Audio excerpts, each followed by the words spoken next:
Welcome into the Fade. We have got the Super Bowl set. I am Clay Travis. He is Todd Furman. This is the Fade. And we are going to break down now the AFC and the NFC championship game.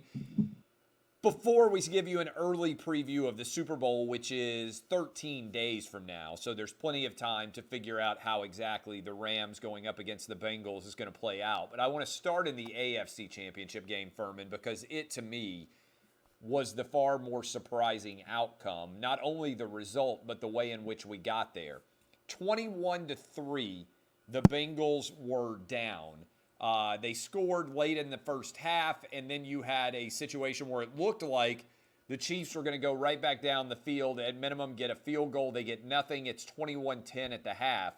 18-point comeback. The Bengals not only win, they win it in overtime, effectively shut down the Kansas City Chief offense in the second half. How stunning was the way that this one played out? Mind-boggling. I mean, when you look at the way Kansas City moved the ball early on in that football game, you thought the sky was the limit in terms of how many points that they were going to be able to generate against the Bengals defense that really had no answers. And it was one play at the end of the first half where maybe the momentum started to shift a little bit. You wonder what the Chiefs were doing in terms of a sense of urgency. You're not throwing to the end zone, thinking Tyreek Hill could get outside a defender and give them a little bit more cushion heading into the break. But 21-10 at halftime, very similar to the 28-17 lead they had at Cincinnati. But for the second time this season, Kansas City musters a grand total of 3 points after halftime, whether it's the Bengals' defensive adjustments or the Chiefs just imploding. The body language was the most stunning thing for me. Patrick Mahomes appeared to be playing in a fog.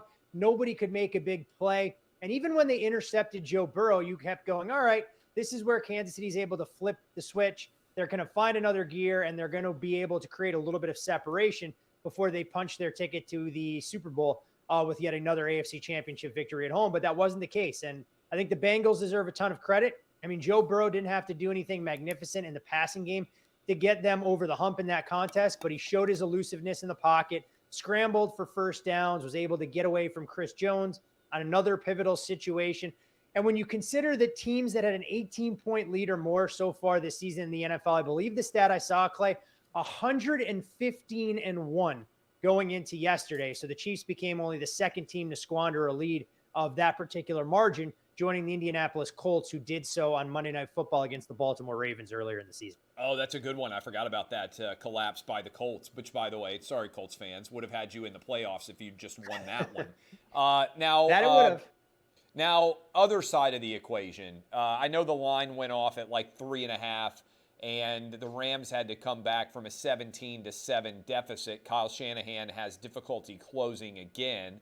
Might be the final game that we ever see Jimmy Garoppolo play as a San Francisco 49er quarterback.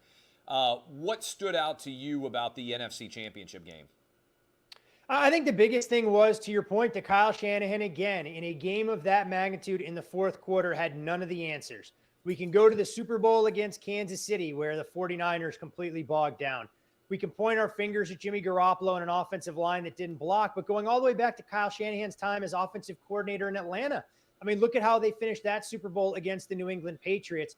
For whatever reason, he appears to be a deer in headlights when it gets into crunch time, getting away from some of the bread and butter. I mean, Deebo Samuel didn't touch the football one time in the final 12-plus minutes or thereabouts in that contest. When the game is 17-17 and the Rams have all the momentum, they go 3 and out. And I think they took 30 seconds off the clock tops.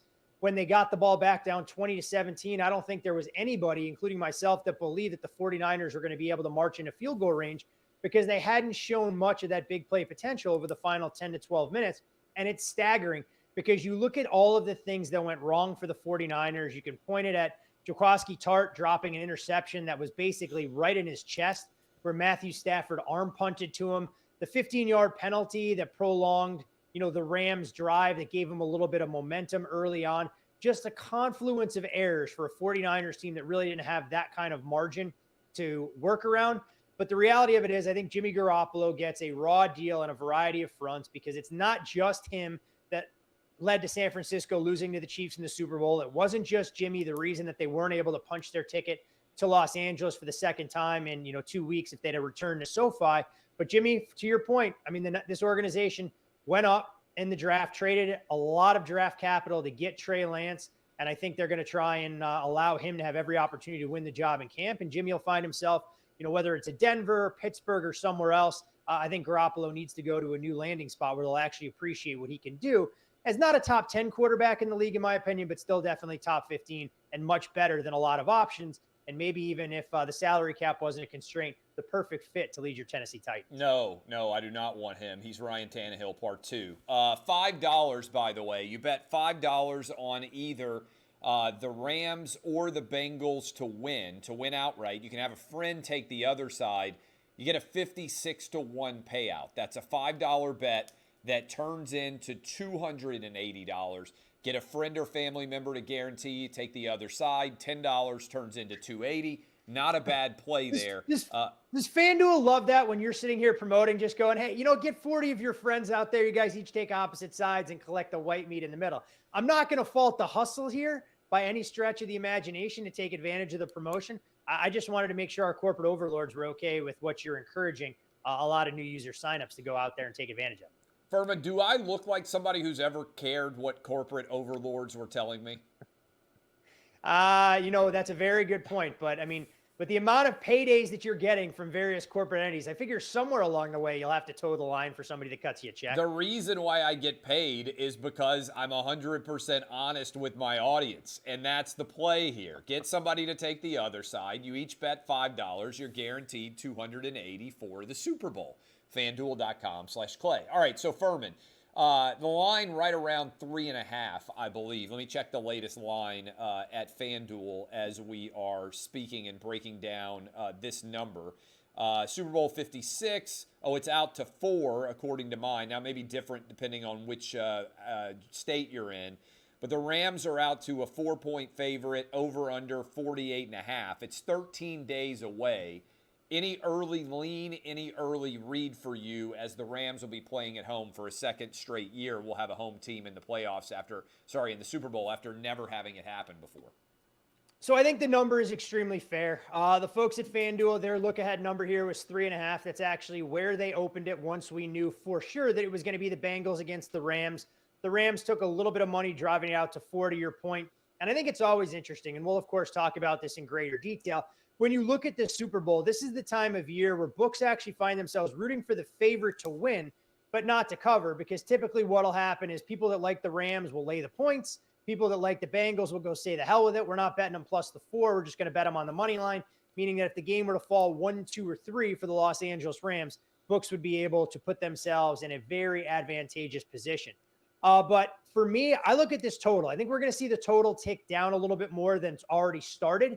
So when you're shopping around trying to find a first half number, if you're able to get a 24, that would be what I would encourage folks to do, as I think that number will move to 23.5. We talk all the time about key numbers, 24, one of the most important in the first half that's out there. And when you look at these two coaching staffs, there is a high level of familiarity because Zach Taylor comes from the Sean McVay coaching tree. Both of these guys will have pretty good indications of what their counterpart on the other sideline wants to do.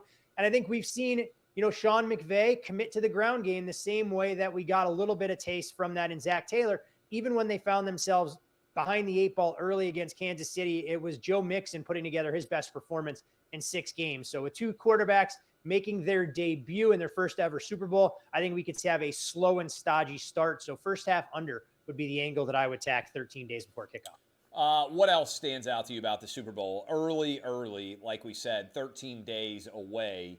Obviously, there are a lot of casual gamblers that step in for the Super Bowl. What's a mistake that you see a lot of people make in the Super Bowl, maybe repetitively year after year? I think when you're looking at the prop market, kind of figure out exactly what you feel comfortable betting on this football game. And there's so many different ways to attack it. I mean, if you don't have strong convictions about who wins the game between the Rams and Bengals, or you don't know exactly how this game is going to unfold as far as the total is concerned, I mean, you can identify 1 to 2 players where you think that there are mismatches out there on the field, whether it's CJ Uzoma, if he's available, dealing with the MCL sprain that kept him from finishing against the Chiefs, matched up against the soft interior of that Rams defense, or trying to figure out if you just want to bet on Odell Beckham Jr. or Jamar Chase. I think one of the things that makes the Super Bowl so much fun, and, going back to my time behind the counter at Caesars, is we seemingly had a decision on nearly every snap of the game. Yeah. So there's money changing hands from the coin toss through the opening kickoff, through, every punt, every penalty, every challenge. It truly makes for a legitimate sweat if you want to go about attacking the game that way. So rather than looking at some of the top line markets, this is the one opportunity you'll have during the season to really drill down, figure out where you think you can find a mismatch, and spend 2 weeks doing your homework to try and find, one weakness as far as you're concerned that odds makers haven't been able to identify, especially for those Bengals and Rams fans that have watched their team every single week throughout the season. What do you think about the value of being at home? I think the standard is now the Bengals are not flying in till Thursday. It's not the usual craziness sort of festival of excess because of COVID, even for a second straight year. We'll see how exactly everything breaks down in LA. I'll be out there all next week. I'm genuinely curious how that's going to go. But is there an advantage in your mind, Furman, to being at home and being able to play in the home stadium? We certainly saw the Bucs just take it to the Chiefs last year in the Super Bowl in their home stadium, Tampa Bay. Is that likely to continue? How would you assess it? I think you do have to account a little bit for home field advantage, but the Rams didn't have home field advantage in the NFC Championship. With the sea of red, it almost gave you that vibe of a neutral atmosphere. So maybe you're giving the Rams a half a point max as far as home field advantage is concerned in this spot. I do believe when you're a creature of habit and you can sleep in your own bed for the build up to the game and kind of go about your normal routines, you're driving the same routes, that can pay dividends. But at the same time, there can also be a lot of distractions.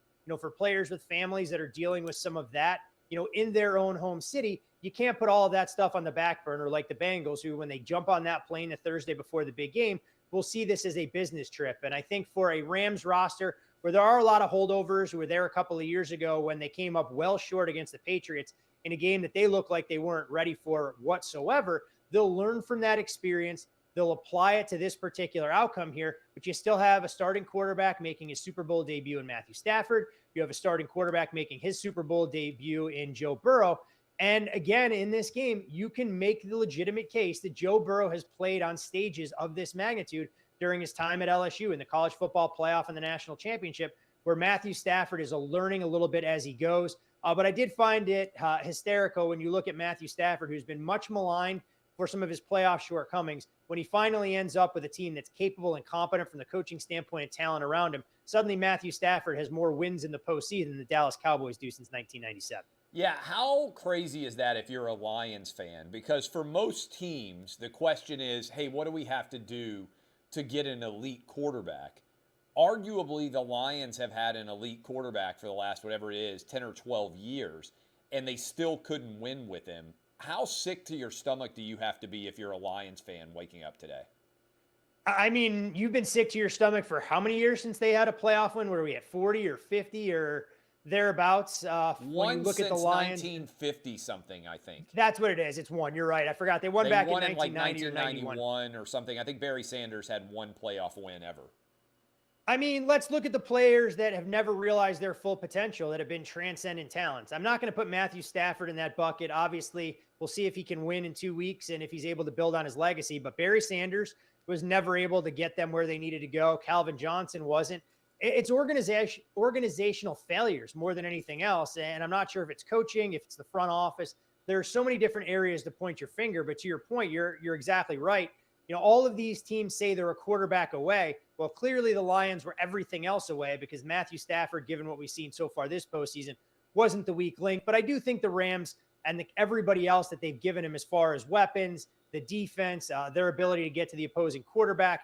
There are clearly more difference makers than just one position when it comes to getting to the Super Bowl and ultimately winning one in the National Football League. If you had predicted Rams-Bengals before the season started, Furman, I believe I saw it paid out at 500 to 1. Now, I didn't win on the AFC team. I did predict that the Rams would be there. I had a Rams-Bills matchup, which honestly didn't feel like it was that far away from potentially being able to happen. Real close. What did you predict before the season? Do you remember?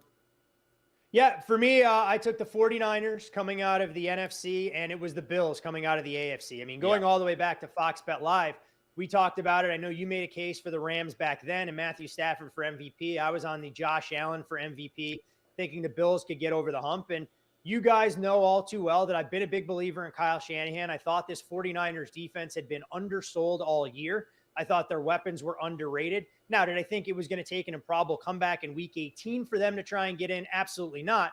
But I will tell you, from betting the 49ers like I did in early November at 60-1 to win the NFC, I was none too thrilled that they weren't able to close that game out yesterday. No doubt. Question for you. The decision by Kyle Shanahan to punt on 4th and 2. For people out there who were watching, they had the Kyle Juszczyk, I believe, rashly, in my opinion. Sean McVay challenged that as a fumble. And then you end up with, they came back out, tried to draw him off sides, and then punted. From a win percentage probability perspective, should the 49ers have gone there? I mean, you have to be aggressive. I mean, if this is the kind of game where a Rams team is reeling and you're talking about the strength of your football team being the ability to pick up short yardage, you go into that spot knowing you have 3 plays to pick up 2 yards. And I think the 49ers kind of let themselves down there, whether the moment got too big. But Kyle Shanahan came out in his post-game press conference and defended the decision. But I found it interesting, and there was actually a tweet about it, so I'll read it, from Nick Wagoner, who covers the San Francisco 49ers. He said, on Sunday, the 49ers punted 3 times from midfield or closer, their most such punts in a game ever under Kyle Shanahan. They're the only team in the last 3 postseasons to have 3 such punts in a game, per ESPN stats and info. So when you're talking about winning big games against teams that you know are a little bit better, a little bit more talented, you have to have that uber aggressive mentality. And I think for stretches yesterday, the 49ers left a lot of opportunity out there in a game where they could have gone in, taken full advantage, because while we want to talk about the Rams and how well they played, this is still a Rams offense that had 7 points going into the 4th quarter. And more often than not, you're going to win football games like that. It's part of the reason that the Rams had the biggest comeback in NFC Championship game history, facing a 10-point deficit going into the 4th.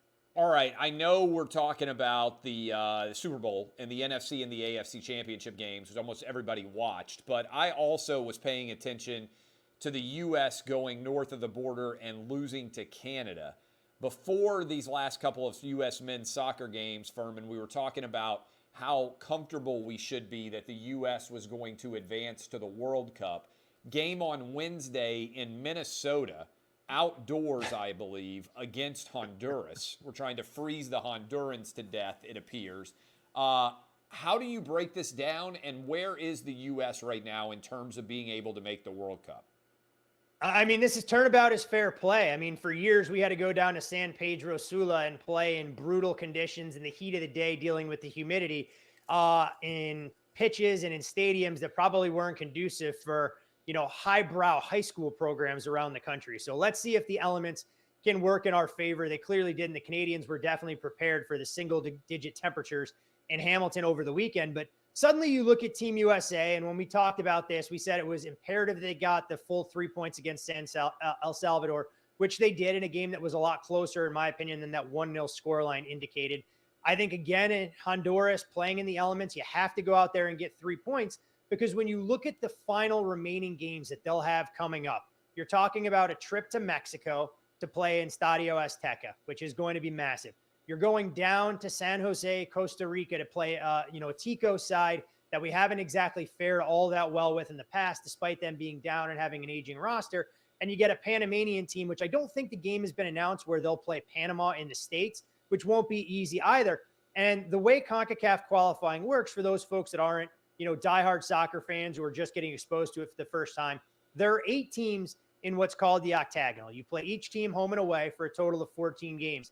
The teams that finish in the top 3 spots secure automatic passage into the World Cup. If you finish in the 4th spot, it puts you in for what they call an international qualifier. Now, typically the team that comes from CONCACAF does fairly well in that matchup, because you're talking about playing a team, I think, either from Asia or the Oceanic region. So it's not a death sentence, but you obviously want to finish in the top 3 and not have to worry about a home and home, sometime later this summer. But you look at Canada, who's now put a stranglehold over the group at 22 points, I think. Team USA with 18 and Mexico with 18. But you have some other, nations that are breathing right down your throat. So the road got a little bit more difficult, but this is where you wanted to be, figuring that if you secure 6 points in your 2 remaining home matches and you're able to get, let's call it 1 result between Costa Rica and Mexico, it should definitely be enough. But the area where I took umbrage was Greg Berhalter, Team USA's manager, defending the performance against Canada, saying he thought that they dominated for stretches. The Canadians were more than happy to cede possession. They scored in the 7th minute. They kind of sat back and they dared Team USA to attack them. They countered late before they got the insurance goal. I didn't see dominance out there by any stretch of the imagination. And unfortunately, it's hard to have that level of confidence in the red, white, and blue, knowing that we found a way to lose to Trinidad and Tobago in the last cycle. But I think this team will get it together. They'll take care of business against Honduras, and then we'll figure out a path to try and get in so we don't have to sweat out that international qualifier. So you'll be able to watch Team USA when you're sitting in your Four Seasons or wherever Fox will put you up in Qatar in early November. All right, Furman, we will talk to you. When are we going to talk to you again? Maybe when do you want to talk again? I mean, you want to do next week? I don't know what your busy schedule is like in LA when you're out there hobnobbing and you leave your dungeon there in your attic office in Nashville. And I obviously can't set foot on the Fox lot. I don't think. I think I'm persona non grata for Fox Sports. So we're going to have to find a remote setup for you. All right, we'll figure all this out. But Todd Furman, talk to you again soon. One more NFL game to go. This has been The Fade. Get your bets in, 56-1. FanDuel.com/Clay is the play. See you guys soon.